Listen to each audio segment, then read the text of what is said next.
Scapegoating is a psychological phenomenon that occurs when an individual or group is unfairly blamed for the problems and shortcomings of others. The scapegoat often unwittingly becomes the target of manipulation and manipulation tactics. Being a scapegoat can be deeply damaging to a person's mental health and well-being. Understanding the dynamics of scapegoating is the first step in breaking free from its grip. Damaged people such as narcissists, sociopaths, and psychopaths have a need to deal with their guilt, shame, or inability to take responsibility. By projecting their own negative qualities onto a scapegoat, manipulators can avoid facing their own flaws. Why is a person targeted as the scapegoat? The scapegoat is often singled out due to their perceived vulnerability, differences, or past history of being an easy target. Let's unmask the psychology behind scapegoat manipulation. Manipulation is a key element in the scapegoating dynamic. Manipulators use tactics such as gaslighting, emotional blackmail, and belittlement to control and dominate their chosen scapegoat. These tactics are designed to undermine the scapegoat's self-esteem, create self-doubt, and keep them in a perpetual state of confusion and distress. Psychologically speaking, manipulation is a way for the manipulator to exert power and control over the scapegoat.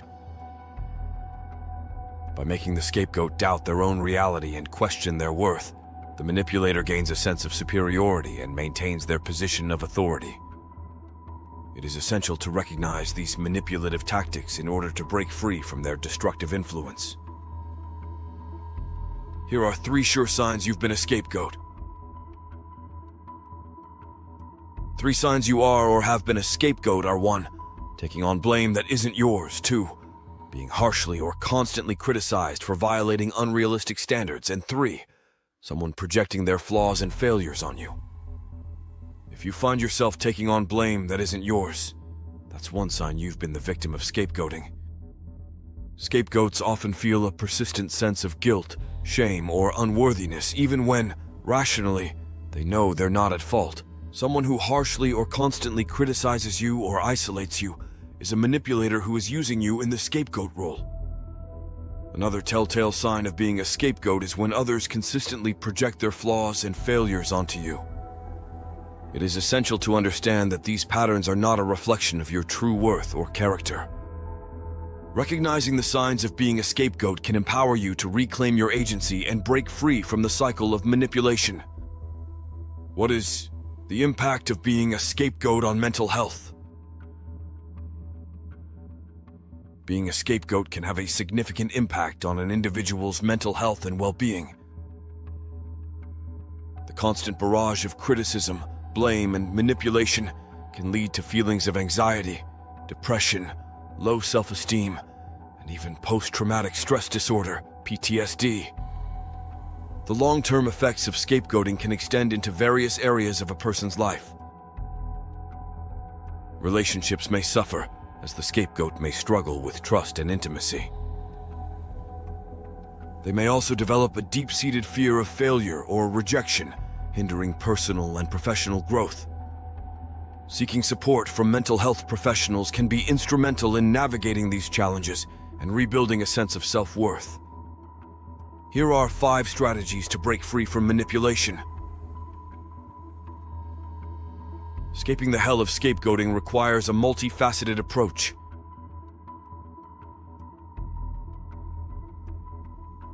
You're doing the first strategy, which is to understand how manipulators victimize the scapegoat. Strategy 2 is establishing firm boundaries and asserting oneself in the face of manipulation. This involves recognizing and challenging the manipulator's tactics and refusing to internalize their negative projections. Strategy 3 is to surround oneself with a supportive network of friends and loved ones who can love and respect you, and also provide a strong foundation for healing and growth. The irony is, when a manipulator has diminished you to a place of low self-respect, others can pick up on that and treat you the same. This is why strategy 4 is so important, and that's to work on the beliefs that return you to self-love and respect. Your father didn't treat you with respect and projected a lot of his abusive upbringing on you. And you can release that energy as you relax into the knowing of yourself of unconditional love, completely worthy of respect. Reimagine past scenarios as if you were recognized as unconditionally worthy and respected for who you are at your core. That brings us to strategy 5, which is to act and move as if.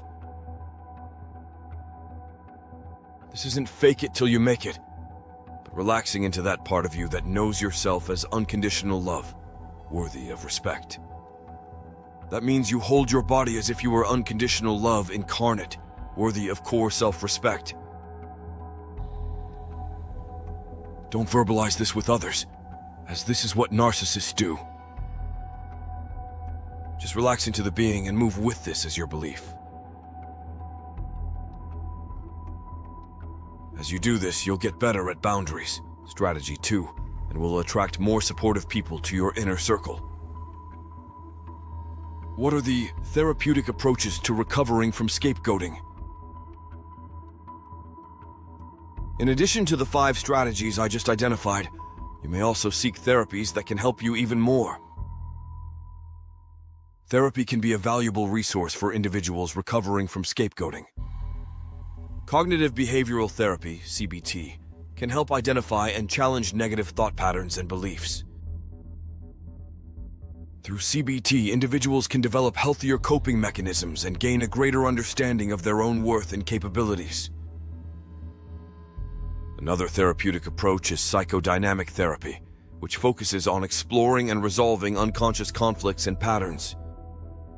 By delving into the root causes of the scapegoat's experiences, psychodynamic therapy can help unravel the complex layers of manipulation and support the process of healing and recovery.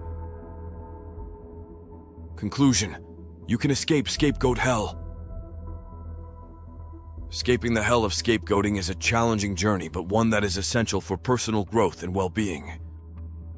By understanding the psychology behind manipulation, recognizing the signs of being a scapegoat, and employing the strategies and therapies shared in this video, you can outgrow this situation. Remember, the projections and manipulations of others do not define you. Seek support, surround yourself with positive influences, and prioritize your own mental health and well-being. By taking these steps, you can escape the scapegoat's labyrinth and embark on a path of recovery and empowerment. If you got value from today's video, like the video and subscribe to the Change Capability Institute. Thanks for joining us today.